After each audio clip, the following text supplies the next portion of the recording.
नमामि धन्वंतराय नमः। Hello guys, Ayurgange welcomes you. So guys, जैसे कि हम लोग अपनी काय चिकित्सा में बहुत सारी व्याधियाँ पढ़ते हैं, जो कि 4th ईयर का एक सब्जेक्ट है। उसी व्याधि के क्रम में एक बहुत ही महत्वपूर्ण व्याधि आती है जिसका नाम है आमवात। तो आज मैं आमवात को डिस्कस करने के लिए ही आप सभी के बीच में आया हूँ। तो आज आमवात को देखेंगे कि आमवात के लिए क्या क्या चीज़ें बताई गई हैं, निरुक्ति क्या है, पर्याय क्या है, निदान क्या है, पूर्व रूप क्या है, रूप क्या है, सब चीज़ों के बारे में डिस्कशन करेंगे। तो चलिए स्टार्ट करते हैं। ये मेरे कुछ नोट्स हैं, इसके थ्रू हम पढ़ेंगे। तो सबसे पहले निरुक्ति की बात करेंगे, ठीक है। तो निरुक्ति देखिए क्या है। निरुक्ति के लिए बताया गया है आमश्च वातश्च आमवातः। तो निरुक्ति के लिए सिंपल सी डेफिनेशन यहाँ बताई गई है, सिंपल सा वर्णन यहाँ पर आया है, आमश्च वातश्च आमवाता, ठीक है। तो ये आपको ध्यान रखना है सभी को। उसी के साथ साथ दूसरी एक और निरुक्ति यहाँ पर आई है, इसमें इन्होंने बोला है आमेन सहितः वातः आमवाता, ठीक है। ये दो निरुक्तियाँ हैं आपके, एक आमश्च वातश्च आमवाता, एक है आपकी आमेन सहिता वातः आमवातः। तो आम और वात का जब एक साथ संसर्ग होता है तो उससे एक डिसीज़ बनती है जिसको आमवात कहा जाता है। इसके क्या क्या पर्याय हैं तो आप देख रहे होंगे, रसवात, गठियावात, ठीक है। गठिया बाई हम नॉर्मली कहते भी हैं, देखते भी हैं आप जनरली लेमन लैंग्वेज में गठिया बाई इसको बोला जाता है। साम संधिवात यानी कि आम सहित, इसलिए साम बोल दिया। आम मारुत, मारुत जो होता है वात का पर्याय होता है, तो इसलिए इन्होंने आम वात को आम मारुत भी कहा है। तो ये कुछ पर्याय हैं जो कि हमें ध्यान रखने हैं। उसी के साथ अब बात करते हैं निदान की। तो देखिए निदान के लिए आहारज, विहारज, मानसिक और आपके निदान अर्थकर, इस तरीके से 4 प्रकार के निदान बताए हैं। तो निदान में अब देखिए सबसे पहले हम आहारज निदान की बात करेंगे, तो विरुद्ध आहार। उसके बाद अगर मंदाग्नि है, अगर इस तरीके का आहार लिया जा रहा है कि मंदाग्नि कोष कर रहा है वो, गुरु आहार का अति सेवन जो कि मंदाग्नि कोष करता ही है, पर्युषित जल यानी कि बासी जल का पान अगर करता है तो वो आपका आहारज निदान में आता है आमवात के लिए। विहारज में देखते हैं तो दीवाशयन, अति चेष्टा यानी कि किसी काम को करने की ज़्यादा कोई परिश्रम करेगा, अपने सामर्थ्य से ज़्यादा उस कार्य को करेगा वो, रात्रि जागरण करेगा, वेग संधारण यानी कि वेगों को धारण करेगा, ठीक है। तो ये सब कोज होते हैं हमारे इसमें। इसके बाद देखते हैं मानसिक में क्या है। तो मानसिक में देखिए क्या बताया गया है, लोभ ईर्ष्या, लोभ लज्जा, भय शोक, चिंता मोह। तो ये सारे निदान बताए गए हैं मानसिक।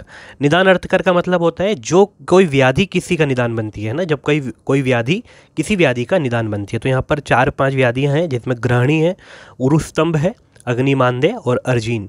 तो ये आपको ध्यान रखना है कि ये सब जो हैं हमारे निदान हैं किसके, आमवात के। आगे बढ़ेंगे और पूर्व रूप और रूप की बात करेंगे। तो पूर्व रूप और रूप में क्या डिफरेंस है वो हमें पता होना चाहिए।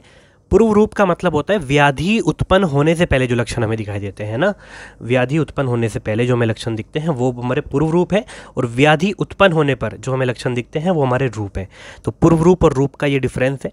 तो अब देखिए पूर्व रूप में क्या बताया गया है, अग्निमांद्य है, अंगमर्द यानी कि जो शरीर है उसमें ऐसा लगेगा टूटा टूटा या दर्द हो रहा है, आलस्य, उसके साथ ही लालास्राव या प्रसेक, अर्ति मिलेगी, कैंची जैसी काटने जैसी वेदना मिलेगी, निंद्रा का नाश मिलेगा, ठीक है। वात का प्रकोप है, निंद्रा का नाश मिलता है वहाँ देखने के लिए।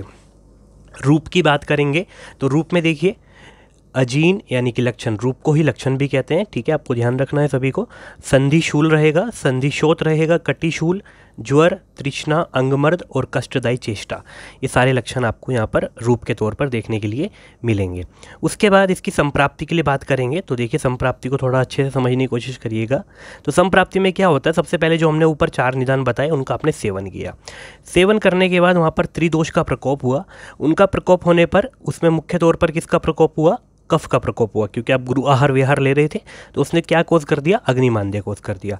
अब जैसे अग्निमांद्य होता है और जो आपने डाइट खाई है वो आपके स्टमक में यानी कि कोष्ठ में पहुंचेगी, आमाशय में पहुंचेंगी, और वहाँ पर उसका पाचन नहीं होगा तो वो क्या करेंगी, आमदोष को बढ़ाएगी, ठीक है। जैसे ही वो आमदोष बना तो हमें पता है कि हमारे ही कोष्ठ में जब आम मतलब पाचन होता है तो वहाँ पर सबसे पहले जो धातु बनती है वो रस बनती है। तो यहाँ पर जो आम आपका बना था उससे पहले जो भोजन का पाचन हुआ था उसके फलस्वरूप जो रस धातु थोड़ी बहुत बची होगी वो क्या करेगी, उस आम दोष को अपने साथ मिलाएगी और सर्व शरीर व्यापी कर देगी। सर्व शरीर व्यापी करेगी तो उसमें क्या करेगी, वो उसको श्लेष्म स्थानों पर ले जाएगी। श्लेष्म स्थान जो हमारे होते हैं जो कि हमारा श्लेषक कफ होते हैं, ठीक है। श्लेषक कफ कहाँ होता है हमारा, तो संधियों में होता है। तो उसे वहाँ ले जाएगी और वहाँ पर जाकर वो क्या कर लेगा, उनके साथ संसर्ग करके वहाँ रुक जाएगा। तो यहाँ पर क्या होता है, रसवा स्रोतस के साथ मुख्यतः संग देखने को मिलता है, जिसके फलस्वरूप वहाँ पर क्या होता चला जाता है, वात प्रकोप होता चला जाता है और आम वात आपको फलस्वरूप देखने के लिए मिल जाता है। तो ये हमारी बताई गई है पूरी की पूरी संप्राप्ति। और इसको बेसिक तौर पे मैं आपको समझाने की कोशिश करूँ तो एक ध्यान दीजिए, सबसे पहले इसमें आम बना, ठीक है, जैसे कि हम लोग देख रहे हैं कि आम बन रहा है, ठीक है, आम दोष बना। तो आम दोष जब बनता है तो वहाँ पर क्या करती है, वात अपनी रुक्षता उस पर दिखाती हुई, वात अपनी रुक्षता के कारण उस आम दोष को क्या कर देती है, रुक्ष कर देती है। और जब भी आप देखते हैं कि कोई भी रुक्ष चीज़ किसी भी ऐसी चीज़ के पास जाएगी जो मॉइस्चर से होती है, युक्त होती है, तो उसे क्या कर लेती है, बाउंड कर लेती है। तो इसी तरीके से जब ये आम दोष क्या करता है, जब आपका ये आम दोष कहाँ जाएगा, संधियों के पास जाएगा, यानी कि श्लेषक कफ के पास जाएगा, तो वहाँ पर क्या होता है, तो कफ का एक पिच्छिल गुण होता है जो उसके क्या कर लेता है, आम दोष को अपने साथ बाइंड कर लेता है। इसलिए मुख्य तौर पर आपको जो देखने के लिए मिलता है आम वात, ये आपको संधियों में देखने के लिए मिलता है। आई होप आपको अभी ये क्लियर हुआ होगा। आगे बढ़ते हैं और देखते हैं संप्राप्ति घटक इसमें क्या क्या काम करते हैं। तो देखिए संप्राप्ति घटक काफ़ी इंपॉर्टेंट होते हैं, तो उनको थोड़ा ध्यान से समझने की कोशिश करेंगे। तो सबसे पहले हमने देखा कि वात और कफ का प्रकोप है मुख्य तौर पे और त्रिदोष इन्वॉल्व हो रहे हैं।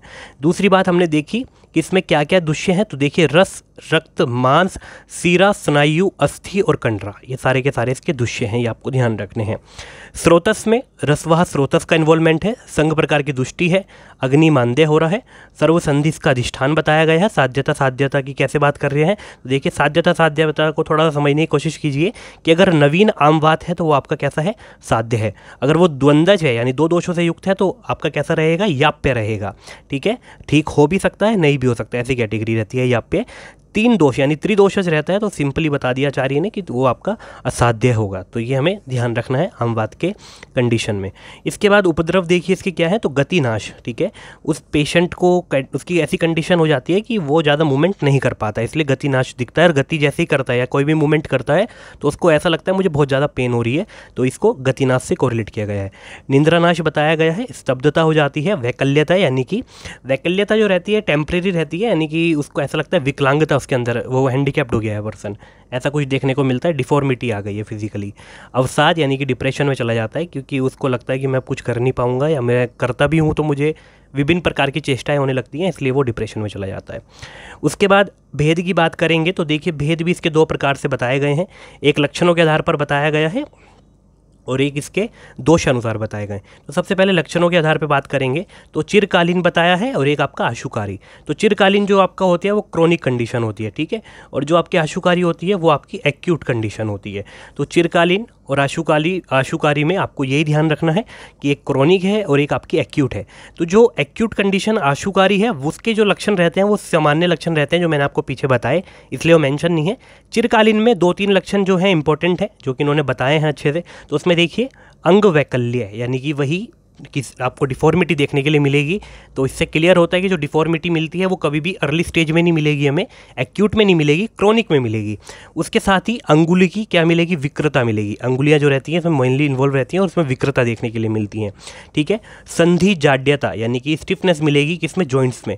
जॉइंट्स मोबाइल ही नहीं रह पाते तो वो आपको मिलेगी, कब मिलेगी, क्रोनिक कंडीशन या चिरकालीन अवस्था में देखने के लिए मिलता है। तो ये आपको ध्यान रखना है।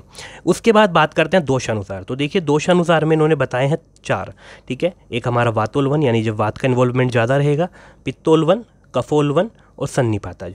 तो इनके लक्षण इनके ही दोषों के आधार पर बता दिए गए हैं जो मैंने यहाँ पर मेंशन नहीं करे कि वातोल्वन अगर रहता है तो रुक्षता रहेगी, कर्कशता रहेगी, पित्तोल्वन रहेगा दाह रहेगा, इन्फ्लामेशन कोज रहता है वहाँ पर ज्वर होता रहेगा, ओस चोस रहेगा वहाँ पर।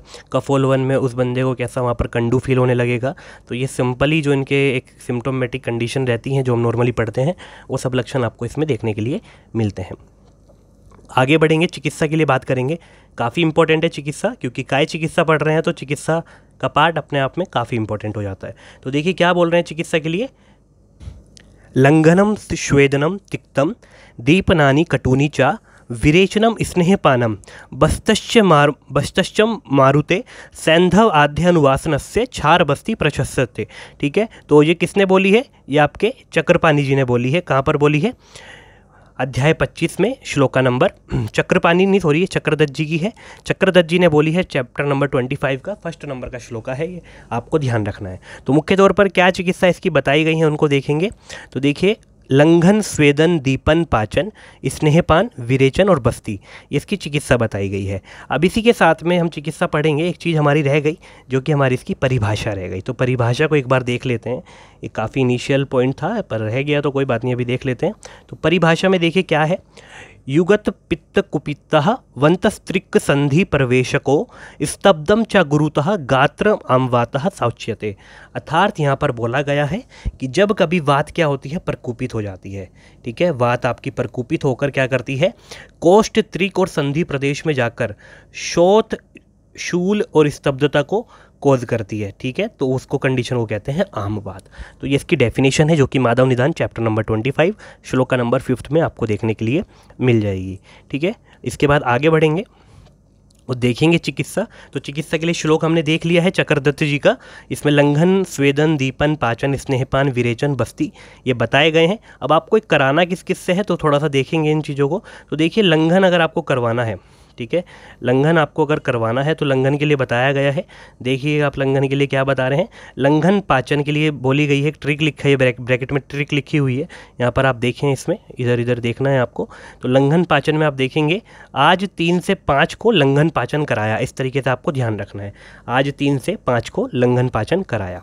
तो इसको कैसे याद करेंगे, आज से देखिए आपको क्या याद रखना है, अजमोदा चूर्ण, ठीक है, 3 से आपको त्रिकटु चूर्ण याद रखना है, से आपको यहाँ पर शुंठी क्वाथ और 5 से आपको पंचकोल चूर्ण याद रखना है, ठीक है। तो इनसे आपको लंघन पाचन वहाँ पर करवाना है। उसके बाद स्नेहन किससे करवाना होता है, स्नेहन में देखिए नवीन अवस्था में तो आपको नहीं करवाना है, ठीक है, सबसे इंपॉर्टेंट बात नवीन अवस्था में नहीं करवाना है। उसके बाद अगर जब करवाना है यानी कि क्रोनिक कंडीशन में करवाना है तो वहाँ के लिए आपके लिए ट्रिक मैंने लिखी है स्वप्न, ठीक है, स्वप्न आपको ट्रिक दिख रही होगी। तो स्वप्न को लिखना है हमें यहाँ पर, और देखिए स्वप्न लिखा हुआ है, और स्वप्न से कैसे, तो सा से आपको सैंधवादी तैल याद रखना है, उसके बाद वा से आपको वृद्ध सैंधवादी तैल याद रखना है, उसके बाद प्रा से आपको प्रसारणी तैल। तो इस तरीके से हमारा जो है डिकोडेशन हो जाता है और स्नेहन के लिए हमें पता लग जाता है कि हमें स्नेहन करवाना किससे है। उसके बाद अब बात करते हैं विरेचन के बारे में। तो विरेचन के लिए देखिए क्या क्या इन्होंने बताया है। तो विरेचन इन्होंने बोला है, ए हरि कंस पर विजय पाओ। ऐसे एक बात हो रही है कि हरि भगवान को कहा जा रहा है कि आप जो कंस है उस पर क्या करो, विजय पालो। तो ए से आपको एरंड तेल याद रखना है, ठीक है, हरि से हरित की चून, कंस से कंस हरिति की, और उसके साथ में विजय से आपको विजय का जय याद रखना है, जयपाल युक्त सिंहनाद गुग्गुल आपको यहाँ पर याद रखना है, जयपाल युक्त सिंहनाद गुग्गुल, ये आपका इंपॉर्टेंट है। उसके बाद जो बस्ती है, तो बस्ती के लिए मैंने यहाँ बस्ती के नीचे ही मेंशन करा है। तो बस्ती के लिए आपको अनुवासन बस्ती भी दी जाती है नारायण तेल इत्यादि से। उसके साथ अगर आपको निरु बस्ती देनी है तो ये मुख्यतः मैं निरु की बात कर रहा हूँ यहाँ पर, ठीक है। तो ये निरु की बात है। तो निरु में देखिए सैड आपको याद रखना है, क्या याद रखना है, सैड, ठीक है, ये लिखा है सैड। तो सैड में एस से आपको लिखना है छार आदि बस्ती, ठीक है, छार बस्ती वह काफ़ी इंपॉर्टेंस है छार बस्ती की इसमें, तो ये ध्यान रखनी है आपको। ए से आपको एरंड बस्ती याद रखनी है, और उसके बाद डी से आपको दशमूल बस्ती। तो इस तरीके से जो आपका प्रकरण है शोधन चिकित्सा का वो कंप्लीट हो जाता है। शमन चिकित्सा की बात करेंगे तो शमन चिकित्सा में देखिए सबसे पहले रस आते हैं। तो एक क्रम होता है शमन चिकित्सा या आदर्श पत्र लिखने का। तो उसके लिए एक ट्रिक है मेरे पास में, इसमें आप ऐसे याद रखेंगे इसको, रव चक घृत, ठीक है। ये आदर्श चिकित्सा पत्र में आपका एक क्रम होना चाहिए। पहले रस लिखेंगे पहले आप, फिर वा से वटी, चा से चूर्ण, का से क्वाथ और घृत से घृत, ठीक है। तो ये 5 चीज़ें आपको इस सीक्वेंस में लिखनी होती हैं। तो रस में देखिए क्या ट्रिक है रस के लिए। तो रस के लिए हमने एक ट्रिक बना रखी है बेसिक सी, क्या कि समीर ने चिंता से मुक्त होने हेतु योग व स्वर्ण आम रस पिया, ठीक है। जैसे गर्मी का सीज़न चल रहा है और इस टाइम पर आम भयंकर आ रहे हैं, तो समीर है कोई वो चिंता से ग्रस्त था, तो योग मेडिटेशन उसको बताया गया और साथ में बोला गया कि आजकल जो सीजनल फ्रूट है उसको खाओ। तो उसने कहा कि मैं खाऊंगा तो नहीं, मैं उसका रस पीऊँगा। तो एक ट्रिक है लिखी हुई। तो देखिए समीर से समीर पन्नग रस आपको याद रखना है, चिंता से चिंतामणि चतुर्मुख रस आपको याद रखना है, फिर योग से योगेंद्र रस, ठीक है। वा से आपको वात गजांकुश रस याद रखना है, स्वर्ण से स्वर्ण भूपति रस याद रखना है, आम से आम वातारी रस, और आपका जो इसमें और मेंशन है और जो इसमें रस है उस रस से आपको रसराज रस को याद रखना है, ठीक है। रसराज रस आप इस तरीके से याद रखेंगे तो आपको सारे रस याद हो जाएंगे। काफ़ी सारे योग मैंने इस ट्रिक के माध्यम से याद कराने की कोशिश की आप लोगों को। आगे बढ़ेंगे, अब वटी के लिए बात करेंगे। तो देखिए वटी के लिए भी एक ट्रिक है यहाँ पर जो कि आप देख रहे होंगे। संजीव वटी ने, यानी संजीव वटी, संजीव नाम का कोई व्यक्ति है जिसका सरनेम वटी है, ने आम चित्र अग्नि पर बनाया। क्योंकि हम देखते हैं जो अग्नि का कलर होता है वो भी येलो और रेड की तरह होता है, और आम भी एक पकने के बाद येलो और रेड हो जाता है, ठीक है। तो उसने क्या करा, एक आम का चित्र बनाया और किस पर बना दिया, अग्नि पर बना दिया, ठीक है। तो इसके डिकोडिशन में देखिए संजीवनी वटी, संजीव से वटी से आपको याद रखना है कि वटी योग के बारे में बात हो रही है, ठीक है। उसके बाद आम से आम वातारी वटी और दूसरा आम प्रमाथनी वटी, ठीक है। उसके बाद चित्र से चित्रकादि वटी आपको याद रखनी है और अग्नि से अग्नितुंडी वटी आपको याद रखनी है। तो इस तरीके से आपका जो वटी प्रकरण है वो कंप्लीट हो जाता है। आगे बढ़ेंगे और देखेंगे चूर्ण प्रकरण में कौन कौन से आते हैं। तो चूर्ण प्रकरण के लिए देखेंगे, यहाँ पे भी ट्रिक देख रहे होंगे आप कि क्या ट्रिक लिखी गई है। तो ट्रिक के लिए देखिए, आज 3 से 5 नाग पथ में देखे, यानी कि पथ को रास्ता बोलते हैं। तो आज कोई व्यक्ति जा रहा था तो उसने बोला कि मैंने आज जो पथ था उसमें 3 से 5 नाग देखे। तो आज से अजमोदादि चूर्ण, 3 से त्रिकटु चूर्ण लेना है आपको, 5 से पंचकोल चूर्ण और पंच सम चूर्ण, नाग से नागराध्य चूर्ण, पथ से पथ्यादि चूर्ण। तो इस तरीके से ये पूरे के पूरे योग आपको याद हो जाते हैं।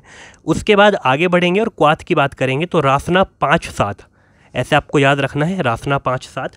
तो इसमें रासना पंचक क्वाथ, रासना सप्तक, ठीक है। तो 5 से पंचक, 7 से सप्तक। अब रासना और उसके बाद में फिर महारासना आदि आपको याद रखना है। तो 3 देखते हैं आप, रासना से आ जाते हैं। तो रासना क्या हो रहा है, बार बार आ रहा है, यानी कि पुनः पुनः आ रहा है, तो उससे आपको एक पुनर्नवादी क्वाथ याद रखना है। तो इस तरीके से आपके कई सारे क्वाथ आपको आराम से याद हो जाते हैं। आगे बढ़ेंगे, घृत की बात करेंगे। तो देखिए घृत के लिए बोला गया है अश्व जी सुनो, ठीक है। तो अश्व जी यानी कि घोड़े को कहा जा रहा है कि आप सुनिए, तो अश्व जी सुनो। तो जी जो आपका यहाँ पर है वो इंग्लिश वाला आपको याद रखना है। तो अश्व से आपको याद रखना है अश्वगंधा घृत, गुड़ुच्यादि घृत जी से आपको याद रखना है, और सुनो से शुंठी घृत। तो ये 3 घृत यहाँ पर यूज़ किए जाते हैं।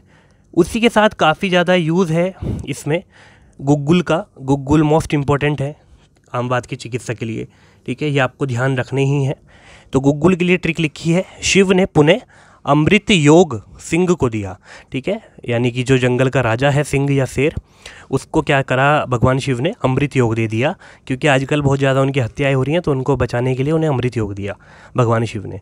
तो इसको डिकोड कैसे करना है, तो देखिए, शिव से शिवा गुग्गुल आपको याद रखना है, पुनः से आपको पुनर्नवादी गुग्गुल, अमृत से अमृतादि गुग्गुल, योग से योगराज गुग्गुल और आपको महायोगराज गुग्गुल 2 याद रखने हैं, और सिंह से सिंहनाद गुग्गुल। तो इस तरीके से आपको गुग्गुल भी अपने याद हो जाएंगे। तो नॉर्मल है, कोई ज़्यादा कन्फ्यूज़न इसमें आपको नहीं रखना है। इनकी जो मात्रा है वो 500 से लेके 1000 mg है। बाकी जो योग हैं जिनकी आपको लग रहा है कि मात्राएं नहीं बताई गई हैं, आपको हमारे डिस्क्रिप्शन में मिल जाएंगी। सभी की मात्राएं नॉर्मली सेम रहती हैं, सभी की मात्राएं, तो आप वहाँ से देख सकते हैं। आई होप आपको ये वीडियो पसंद आया होगा, जिसमें कि मैंने आम बात को कवर किया है। अगर आपको वीडियो और ट्रिक्स पसंद आई हैं तो कमेंट करना ना भूलें, हमारे चैनल को सब्सक्राइब करना ना भूलें, बेल आइकन को प्रेस करना ना भूलें। Thank you so much guys for watching the video. Thank you.